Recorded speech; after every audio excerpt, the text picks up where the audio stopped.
मेरा हलाल गोश्त मुल्क के लिए खतरा बना दिया गया, मेरी मस्जिद से अज़ान को खतरा बना दिया गया। अरे तुम्हारा क्या नुकसान हुआ? मगर अल्हम्दुलिल्लाह हम ठहरे हुए हैं, एक शीशा पिलाई हुई दीवार की तरह ठहरे हुए हैं। इन सबको देख रहे हैं, इन सबको देख रहे हैं, और हमारी जबान से क्या निकलता? हस्बुनल्लाह व निअमल वकील, हस्बुनल्लाह व निअमल वकील, हस्बुनल्लाह व निअमल वकील। तो अगर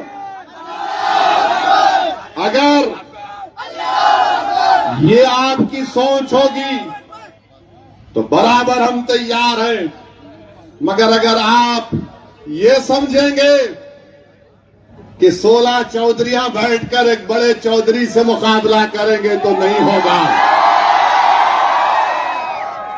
तो हम आपसे बताना चाहते हैं, इखलास की बुनियाद पर बातचीत होगी तो हम समझ सकते हैं।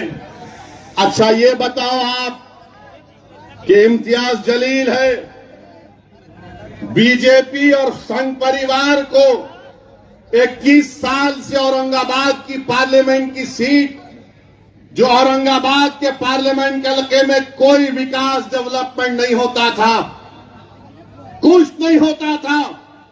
औरंगाबाद की आवाम को मैं लाखों सलाम करता हूं, चाहे हमारे हिंदू भाई हो, मुसलमान भाई हो, दलित भाई हो, हमारी खवातीन को, गयूर नौजवानों को, सिख भाइयों को, हमारे तमाम लोगों को उन्होंने कहा कि नहीं अब बहुत हो गया।